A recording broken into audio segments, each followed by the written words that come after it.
So, page 252 of your student journals, please. You're going to be graphing ax squared plus c. I did the ones 250. On page 252, it gives you some information about zeros of a function and or a place to define it. You may want to come back to that later. It talks about graphing it. We're actually going to explore this, but this is the mathese behind it. So as you start going through here and you want to make notes, through our lesson day, you want to make notes, go for it. Okay? So take a look at, turn the page. We're going to explore some of these graphs while we're doing this extra practice. So page 253, graph the function, compare it to f of x equals a or equals x squared. Okay? So first thing to do, make sure you get the correct location of your axes there. I'll tell you, you want to put them down towards the bottom, probably down here.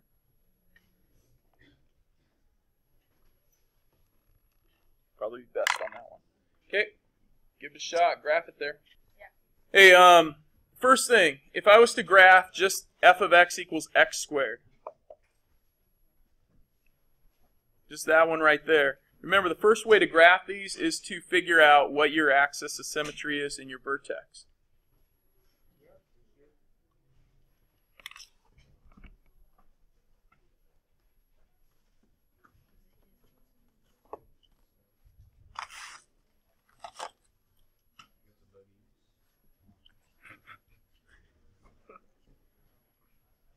Okay, so what is your vertex here? What is your axis of symmetry? The axis of symmetry is... Axis of symmetry is what? 0. Everyone agree? Sure. What's the equation for axis of symmetry? X A equals... Negative b over 2. Yeah, that's the thing. I didn't know that was the thing. Negative b over 2a. We took notes on it last week, but there it is again, axis of symmetry. X equals negative b over 2a. You're going to use that all chapter. And then you'll use it for a couple chapters next lesson, or excuse me, when you get to advanced algebra as well. So opposite of b over 2a, well, that means what is a, b, and c? So all these things we need to fill in first.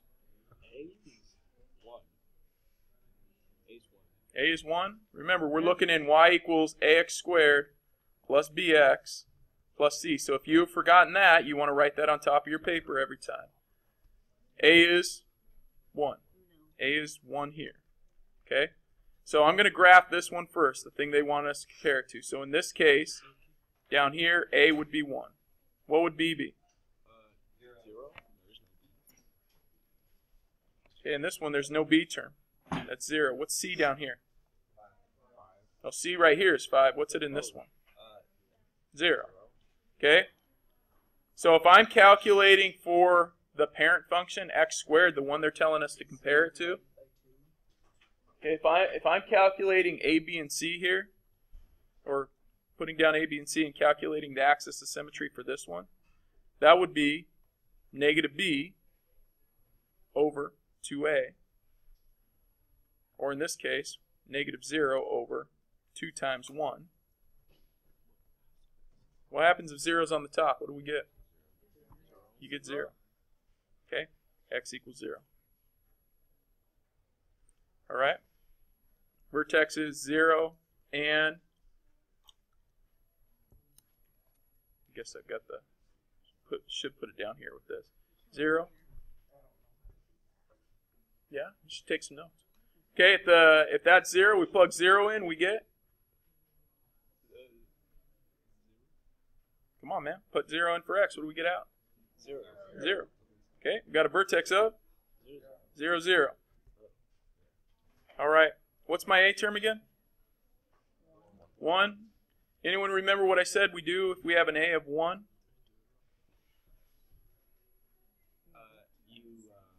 It's your speed limit. Look back to your notes. Should be the easiest point that we find.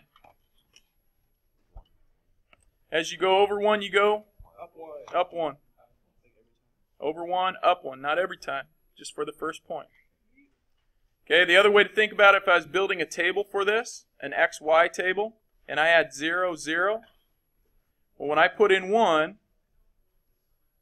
1 squared is 1. I get 1 out. If I put in -1, -1 squared is 1.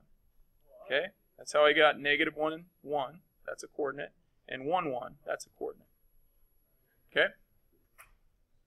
What happens if I put 2 in?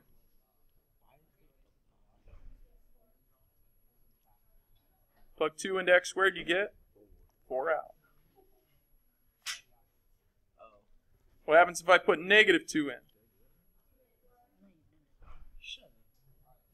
Yeah, you get 4 out as well. All right, that is the parent function right there.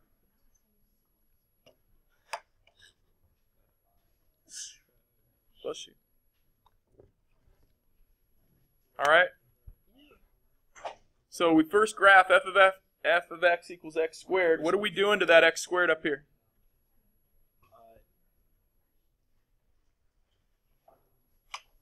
Yeah? Nope. What's it say we're doing to x squared up here? No, it's x squared.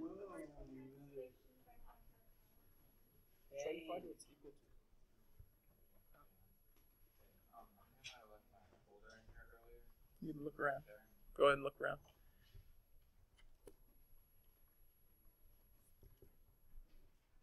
All right, this says g of x equals x squared. What are we doing to the x squared?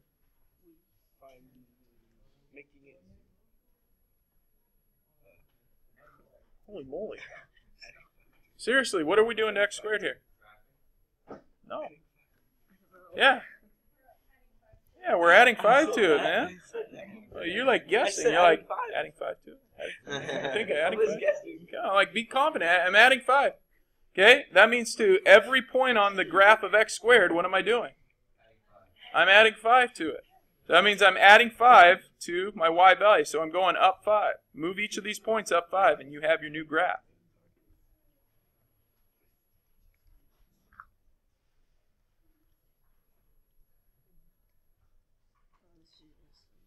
Oh, I actually did it. I did it too. No, you didn't. Yes, I did. Oh, I thought it was wrong. It was all down there. Okay. I'm gonna go. How many of you had that graph right there? Okay, very good. How many of you did it the way that I did it? Okay, most of you don't do it that way. What you're trying to do is make the relationship here. So everyone that erased their graph when I graphed this one, first follow along, make sure you know what we're graphing. We're not graphing that, we were graphing that to begin with. And then second, try to relate what this value right here is doing to that graph. Yeah. Yes. The comparison would be vertical translation. Translation means we're sliding it. By, or vertical translation, 5 up. Okay, we wouldn't say a factor of 5, but 5 up. Vertical translation, 5 units up. All right. The second graph we're actually changing a value on. We're going to change this to 4. The 3 to a 4. Went ahead too fast.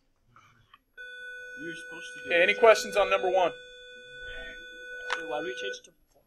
Because I have a reason, dude. Trust me. Because you wanted to change it to 4. Okay, number 2. I want you to graph it and then describe what's happening there. Number 2.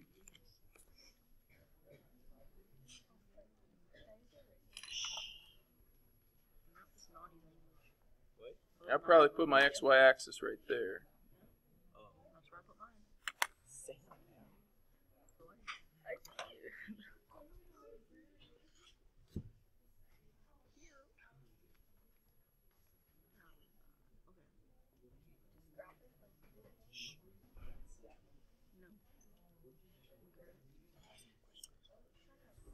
All right, Quentin, what's A?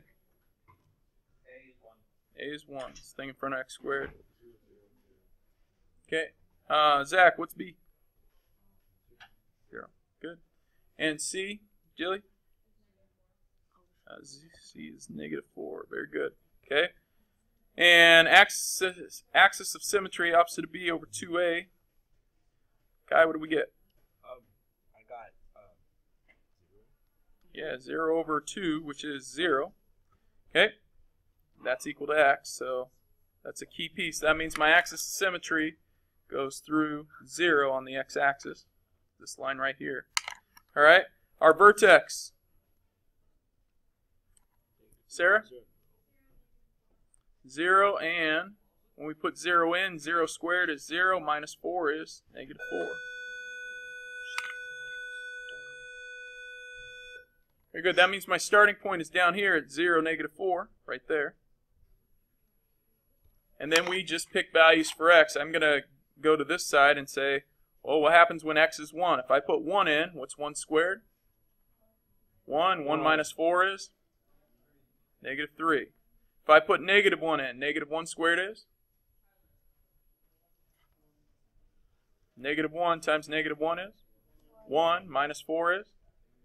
-3. Okay, so if I was building a table for this, some of you it helps to see this a little more. You'll notice I'm not talking about the patterns we talked about on the last one. If I just take that x squared minus 4 and put it here, and I take the vertex and put it in a table form right here, I could actually calculate those values by showing my work there. It makes it a little easier. If I put 1 in, that's 1 squared minus 4 gives me -3. When I put -1 in, that's -1 squared minus 4 is -3. If I put 2 in,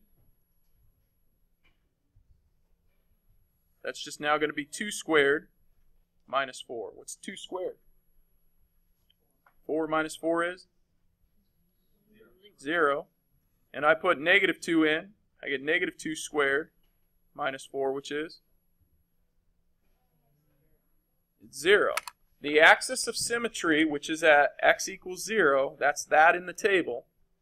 It's your vertex in the table. It should be a reflection of these points. Notice when you're 1 unit away on the x, those are the same values. 2 units away, those are the same values. Okay?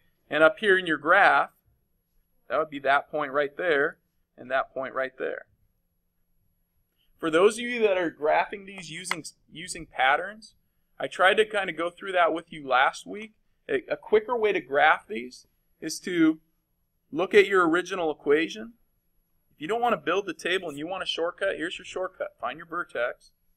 Look at your A term. Your A term's 1. You go over 1. This is a different type of table. So if you're just hanging on barely graphing these, you probably shouldn't pay attention to this yet. Okay? But from your vertex. So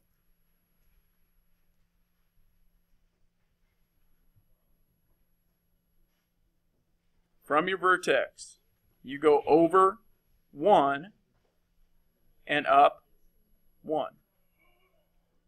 You go over 2 and up 4. You go over 3 and up 9.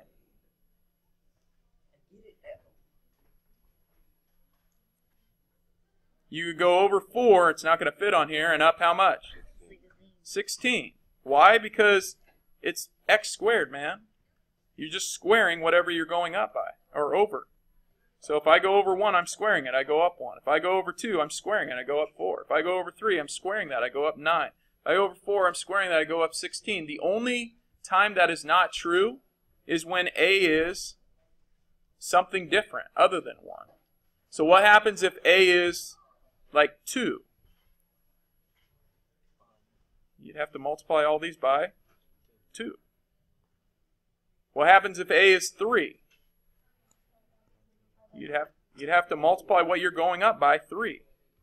So the reality is you're not going up just that much. You're going up that much times A. just so happens when A is 1, like in this one, you're going up 1, 4, 9, 16. How many of you understand what I'm talking about there? That is the quickest way to graph these. Those of you who like linear, you like rise and run, that's really easy. These can be just as easy if you understand that pattern. Yeah? Okay, so I did this problem on the calculator, and I got, so I put it, I see the table here, and it says 1, -3, 2, 0, 3, 5, 4, 12, 5, 21. Why would it be? Well, it's because, like, when we say 4, so you said 3, 5? Yeah, 3, 5. Yeah, so look, you're going over from the vertex. You go over 1, 2, 3, and up 9. 4, 5, 6, 7, 8, 9. It's not that, that point's going to be 16. It's how, if you go over 3, you go up 9. If you go over 1, you go up 1. Over 2, up 4. But you have to start at the vertex each time. Okay? You guys, if you can get that pattern down, these become a lot easier. And it actually sets you up for some more success later on down the road as well. Okay? All right, if I'm comparing it, what happened to the graph here? Sarah? Good. Translation 4 down. All right.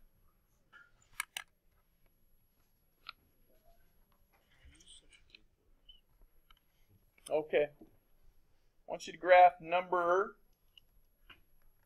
So let's do number 3.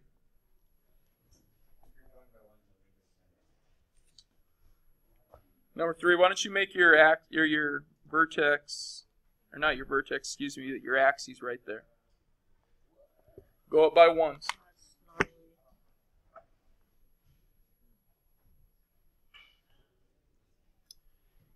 Okay. Why is this one opening down? A's negative. Good. So that tells us it's opening down. Okay, where's the vertex going to be? It's going to drop down 2 units because of that -2.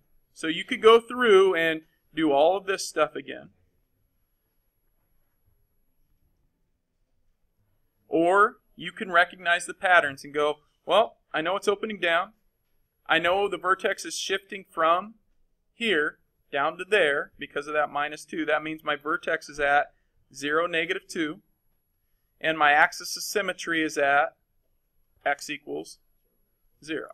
Because it's the same as this. And that's all because B is 0. If B is 0, remember, x equals 0 right here. Yeah. Okay? And so from there, if I use you can build the table just like we did here. I'm not going to build the table this time. I'm going to use this pattern. Okay? If I go over 1, I go down 1 times A. Well, what is A? 3, or -3. So I go over 1 and down 3. I go over 2, and usually I go down 4, but since A is 3, it's 4 times 3, which is? It is 12. Now 12 won't fit on here, right? 1, 2, 3, 4, 5, 6, 7, 8, 9, 10, 11, and 12. It'd be like way down there. And they would happen the same thing on this side. Okay? But if I was using patterns, that's how quick the graphing goes. Can you use a table? Sure. Go ahead and make a table. That's fine with me. Okay, if you're making your table, then I'd suggest using a table that looks like this. Where you put those pieces in. Yeah? So you move from the vertex, not 0? You always move from the vertex. Yes, when you're doing that. So if you're building the table, oops, do it that way. Pick your 1, -3, 1, that's -3 minus 2 is -5, which actually is that point right there. If I put 2 in, -3, 2, that's -12 minus 2 is -14. That's actually that point right down here. Okay, and then you can reflect those points across the axis of symmetry, which would give you that point there and that point there. Or if you put -1 and -2 into your tables, you get -5 and -14 out. Make sure when you do that, you put parentheses around -1 and parentheses around -2. Otherwise, you're not going to get the correct values when you square it. When you square a negative, you get a positive. Okay. Everyone rate themselves 1 to 5 on graphing. Okay, and please tell your neighbor what the C term does.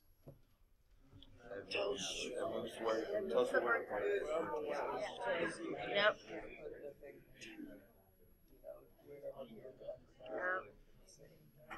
Okay, the C term will shift your graph up and down. Okay? Eventually your C term, you'll also notice always your y-intercept. That's another note to put in there about your C term. It will always be your y-intercept. Okay? Okay, you can do number 4 if you need more practice on it. I want you to take a look at graph 2 again, just really quick. We had 2 special points in graph 2, this one and this one. Those 2 points right there, the reason I had you change this value is because these points we call zeros. Okay? Those are called zeros. In fact, you spent all of last chapter finding zeros. When you were doing factoring and solving, these were the points you were finding. You were finding zeros. You were saying when y is 0, x is, in this case, 2. When y is 0, x is -2. That's what you did all last chapter. In fact, if you turn the page, take a look at the next page of the student journal. It says, on number 5, it says find the zeros of the function. In other words, you're finding when y is 0. Plug in 0 for y. And solve that. Well, the easiest way to solve these, we talked about factoring last chapter. Here, I mean, you could, if there isn't a b term, just get x by itself. What's the first step? Subtract 1. Get -x squared equals -1. Divide by -1. You get 1 equals x squared. Okay, well, when I'm dealing with that, if I say 1 equals x squared, how do I get rid of a squared? Yes, you take the square root, and anytime you put a square root symbol in a problem, and there wasn't one to begin with, you have to say plus minus in front. Okay, because the square root of 1 is 1. The square root of 1, we also need to have -1 in there, because if we test these points, we go back to this place right here to test them out. Everyone would agree that 1 times 1 is 1, right? But -1 times -1 is also 1. Okay? So we have to get both answers by putting that plus minus out in front. Don't forget the plus minus. So if you, however you make notes, make sure you put an emphasis right there. Because tomorrow when we say solve these and you're like, I don't know what to do, you need to have notes to reference. Okay? Oh no. Try to keep it to yourself, man. Yeah.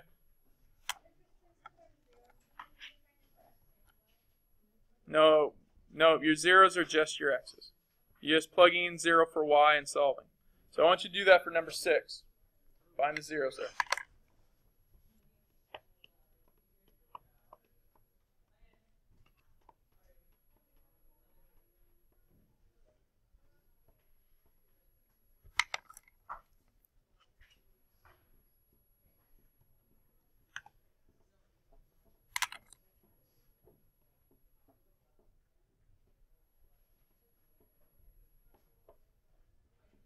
Positive, -2. We usually put cool little brackets around it.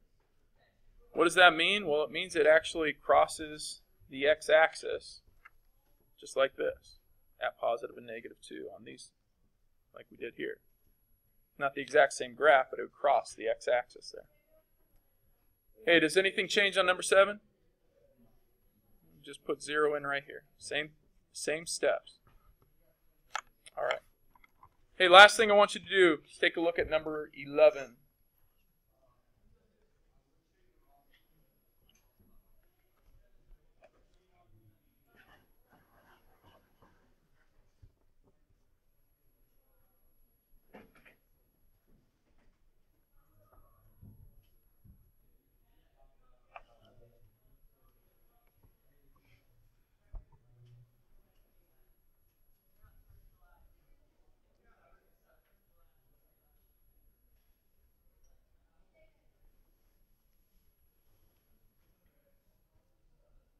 Okay, so in part A, are we solving for t or are we solving for s?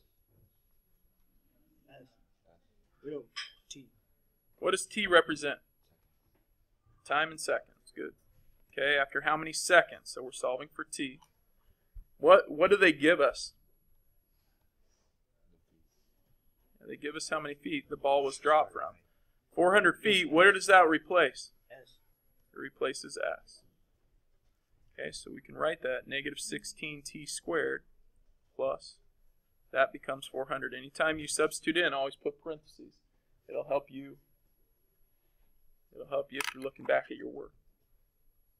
And all of that is equal to, we're trying to see where it would hit the ground at 0. Okay, so that would have to become 0 on this side. So first step, subtract our 400. Negative 400 equals negative 16t squared. You're going to have to finish that up over here.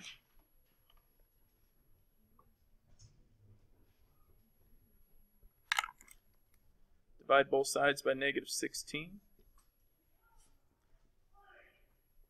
Dude. T squared equals